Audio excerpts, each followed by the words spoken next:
ನಮಸ್ತೆ ಸ್ನೇಹಿತರೆ, KLN trending ಅಪ್ಡೇಟ್ಸ್ಗೆ ಸ್ವಾಗತ. ಚಿಕ್ಕಬಳ್ಳಾಪುರ ಲೋಕಸಮರದಲ್ಲಿ ರೋಡ್ ಶೋ ಅಬ್ಬರ ಜೋರಾಗಿ ನಡೀತಿದೆ. ಇತ್ತೀಚೆಗಷ್ಟೇ ಕಾಂಗ್ರೆಸ್ ಅಭ್ಯರ್ಥಿ ರಕ್ಷಾರಾಮಯ್ಯ ಭರ್ಜರಿ ರೋಡ್ ಶೋ ಮೂಲಕ ತಮ್ಮ ಶಕ್ತಿ ಪ್ರದರ್ಶನ ನಡೆಸಿದರು. ಆದರೆ ಈ ವೇಳೆ ಅವರಿಗೆ ತಿಳಿಯದೇನೆ ಎಡವಟ್ಗಳ ಮೇಲೆ ಎಡವಟ್ಗಳಾಗೋಗಿ ರಕ್ಷಾರಾಮಯ್ಯನವರಿಗೆ ಮುಜುಗರ ಉಂಟಾಗಿ ಕೊಂಚ ಪೇಚಿಗೆ ಕೂಡ ಸಿಲುಕಿದ್ರು. ಅದೇನದು ಅಂತ ಈ ವಿಡಿಯೋದಲ್ಲಿ ಕಂಪ್ಲೀಟ್ ಮಾಹಿತಿಯನ್ನು ನಿಮ್ಮ ಮುಂದೆ ಇಡ್ತೀನಿ. ಅದಕ್ಕೂ ಮುನ್ನ ನಮ್ಮ ಚಾನಲನ್ನು ಇನ್ನೂ ಸಬ್ಸ್ಕ್ರೈಬ್ ಆಗಿಲ್ಲ ಅಂದರೆ ಈಗಲೇ ಸಬ್ಸ್ಕ್ರೈಬ್ ಆಗಿ ಬೆಲ್ ಐಕಾನ್ ಮೇಲೆ ಕ್ಲಿಕ್ ಮಾಡಿ. ಸ್ನೇಹಿತರೆ, ಚಿಕ್ಕಬಳ್ಳಾಪುರ ಲೋಕಸಭಾ ಕ್ಷೇತ್ರದ ಕಾಂಗ್ರೆಸ್ ಅಭ್ಯರ್ಥಿಯಾಗಿ ರಕ್ಷಾರಾಮಯ್ಯ ಸ್ಪರ್ಧೆ ಮಾಡ್ತಿರೋದು ಎಲ್ಲರಿಗೂ ತಿಳಿದಿರೋ ವಿಷಯನೇ. ತಮ್ಮ ನಾಮಪತ್ರ ಸಲ್ಲಿಕೆ ವೇಳೆ ಬೃಹತ್ ರೋಡ್ ಶೋ ಸಹ ಹಮ್ಮಿಕೊಂಡಿದ್ರು. ಆದರೆ ಆ ರೋಡ್ ಶೋನಲ್ಲಿ ಕೆಲವೊಂದು ಎಡವಟ್ಗಳಾಗಿರೋದು ಬೆಳಕಿಗೆ ಬಂದಿದೆ. ಮುಂಜಾಗ್ರತಾ ಕ್ರಮ ಇಲ್ಲದೆ ಮಾಡಿದ ರೋಡ್ ಶೋನಲ್ಲಿ ತುರ್ತು ಪರಿಸ್ಥಿತಿಯಲ್ಲಿ ಜೀವನ್ಮರಣದ ನಡುವೆ ಹೋರಾಟ ನಡೆಸುವವರಿಗೆ ಸಂಜೀವಿನಿಯಾದ ಆಂಬ್ಯುಲೆನ್ಸ್ಗಳು ಕಾರ್ಯಕರ್ತರ ಮಧ್ಯೆ ಕೊಂಚ ಕಾಲ ಪರದಾಡಿದ ದೃಶ್ಯಗಳು ಕಂಡು ಬಂದಿವೆ.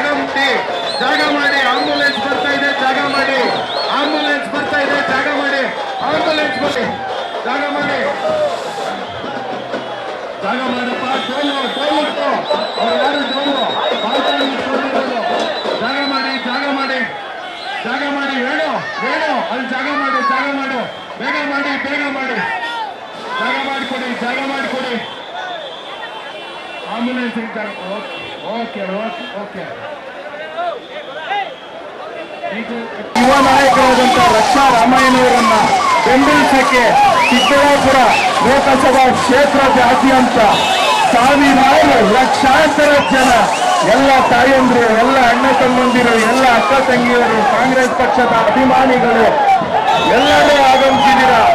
ಇವತ್ತು ಏನು ಈ ಕ್ಷಣ ನಾವು ಮಾಡ್ತಾ ಇದ್ದೀವಿ. ಇನ್ನೂ ಒಂದು ಎಡವಟ್ಟು ಅಂದರೆ ಯಲಹಂಕ ಕ್ಷೇತ್ರದ ಕಾಂಗ್ರೆಸ್ ಮುಖಂಡರೊಬ್ಬರು ತಮ್ಮ ಭಾವಚಿತ್ರ ಇರೋ ಮಜ್ಜಿಗೆ ಪ್ಯಾಕೆಟ್ಗಳನ್ನು ಹಂಚಿದ್ದಾರೆ. ಅದು ಹೆಂಗನ ಹಾಳಾಗೋಗ್ಲಿ. ಇಲ್ಲಿನ ಸ್ಥಳೀಯ ಹಾಲು ಉತ್ಪಾದಕರು ಪ್ರೋತ್ಸಾಹಧನ ಇಲ್ಲದೆ ನರಳಾಡ್ತಿದ್ದಾರೆ. ಇನ್ನು ಅವರು ಹಾಕೋ ಹಾಲು KMFಗೆ ಹೋಗುತ್ತೆ. ಹೈನೋದ್ಯಮವನ್ನ ಜೀವನಾಡಿಯಾಗಿ ನಂಬಿಕೊಂಡಿರೋ ಈ ಭಾಗದಲ್ಲಿ ಯಾವುದೋ ಖಾಸಗಿ ಕಂಪನಿಯ ಆರ್ನಾ ಎಂಬ ಮಜ್ಜಿಗೆ ಪ್ಯಾಕೆಟ್ಗಳನ್ನು ನೀಡಿರುವುದು ರೈತರ ಕೆಂಗಣ್ಣಿಗೆ ಗುರಿಯಾಗುವಂತೆ ಮಾಡಿದೆ. ಅಲ್ಲದೆ ಇದು ಖಾಸಗಿ ಕಂಪನಿಯ ಹಾಲೊಂದನ್ನು ಮಾರ್ಕೆಟಿಂಗ್ ಮಾಡುವ ಸ್ಟ್ರಾಟಜಿ ಅಂತಾನೂ ಒಂದು ಅರ್ಥದಲ್ಲಿ ಹೇಳ್ಬೋದು. ಪ್ರಾರ್ಥನೆಯನ್ನ ಮಾಡ್ತಾ ಇದೀವಿ. ಎಲ್ಲರೂ ದಯವಿಟ್ಟು ನೋಡಿ, ನಮ್ಮ ರಕ್ಷಾರಾಮಯ್ಯನವರು ಮಾತಾಡ್ತಾರೆ. ಹಾಗೆ ಇನ್ನೊಬ್ಬ ಫೈರ್ ಬ್ರ್ಯಾಂಡ್ ಆದಂತ ನಮ್ಮ ಶರತ್ ಬಚ್ಚೇಗೌಡ ಏನು ಹೋಗ್ತಾ ಇದ್ದೀರಾ, ದಯವಿಟ್ಟು ಎಲ್ಲರೂ ರೋಡಿನ ಮಧ್ಯಭಾಗಕ್ಕೆ ಬರಬೇಕು. ರೋಡಿನ ಮಧ್ಯರಾದಂತ ಚಿಂತಾಮಣಿ ಸುಧಾಕರ್ ಅಣ್ಣ ಅವರು ಮಾತಾಡ್ತಾರೆ. ಹಾಗೆ ಯಲಹಂಕ ಹೋಗಪ್ಪ ಅಲ್ಲಿ ಹೇಳು. ಇವರೇ ಮಜ್ಜಿಗೆ ಪ್ಯಾಕೆಟ್ ದಯವಿಟ್ಟು ಅಲ್ಲಿ ಇಡ್ರಿ, ಯಾರಿಗೂ ಕೊಡಬೇಡಿ. ಇನ್ನು ಮತ್ತೊಂದು ಎಡವಟ್ಟು ಅಂದ್ರೆ ರಕ್ಷಾರಾಮಯ್ಯನವರು ನಾಮಪತ್ರ ಸಲ್ಲಿಕೆ ವೇಳೆ ಮೂಲ ನಾಮಪತ್ರ ಪ್ರತಿಯನ್ನು ಮರೆತು ಬಂದಿದ್ದು. ಇದು ಭಾರಿ ಮುಜುಗರಕ್ಕೆ ಈಡು ಮಾಡಿದೆ. ಅದು ಸಾಲದು ಅಂತ ರೋಡ್ ಶೋನಲ್ಲಿ ರಕ್ಷಾರಾಮಯ್ಯನವರ ಭಾಷಣದ ವೇಳೆ ಮಾತನಾಡಿದ ಕೆಲ ಮಾತುಗಳು ಕಾರ್ಯಕರ್ತರನ್ನ ಕೊಂಚ ತಬ್ಬಿಬ್ಬು ಮಾಡಿದ್ದಂತೂ ಸತ್ಯ. ಆ ವಿಡಿಯೋ ಒಮ್ಮೆ ನೀವೇ ನೋಡ್ಬಿಡಿ. ಬಿಜೆಪಿ ಬರ್ತಾ ಇರೋದು ಸಂವಿಧಾನವನ್ನು ಬದಲಾಯಿಸುವುದಕ್ಕಾಗಿ. ಇಲ್ಲಿ ಯಾರಿಗಾದ್ರೂ ಸಂವಿಧಾನ ಬದಲಿಸಬೇಕು ಅಂತ ಆಸೆ ಇದೆಯಾ? ಇಲ್ಲಿ ಜೈ ಭೀಮ್. ನಮ್ಮ ಆಪೋನೆಂಟು ಇದೇ ಕ್ಷೇತ್ರದಲ್ಲಿ ಕೆಲವು ತಿಂಗಳಲ್ಲಿ ಅವರ ಒಂದು ಕಾರ್ಯಕ್ರಮಗಳು ಮಾಡ್ಕೊಂಡು ಬಂದು ನಮ್ಮ ಒಂದು ಕಾಂಗ್ರೆಸ್ ಪಕ್ಷದ ಅಭ್ಯರ್ಥಿ ಪ್ರದೀಪ್ ಈಶ್ವರ್ ಅವರು ಸೋಲಿಸಿ ಇವತ್ತು ಪುನಃ ಲೋಕಸಭಾ ಚುನಾವಣೆಗೆ ಬಂದಿದ್ದಾರೆ. ನಿಮಗೆಲ್ಲರಿಗೂ ಗೊತ್ತಿರುವಂಗೆ ಬಿಜೆಪಿ ಬರ್ತಾ ಇರೋದು ಸಂವಿಧಾನವನ್ನು ಬದಲಾಯಿಸುವುದಕ್ಕಾಗಿ.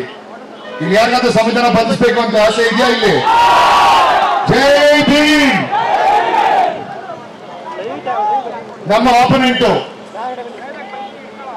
ಇದೇ ಕ್ಷೇತ್ರದಲ್ಲಿ ಕೆಲವು ತಿಂಗಳಲ್ಲಿ ಅವರ ಒಂದು ಕಾರ್ಯಕ್ರಮಗಳು ಮಾಡ್ಕೊಂಡು ಬಂದು ನಮ್ಮ ಒಂದು ಕಾಂಗ್ರೆಸ್ ಪಕ್ಷದ ಅಭ್ಯರ್ಥಿ ಪ್ರದೀಪ್ ಈಶ್ವರ್ ಅವರು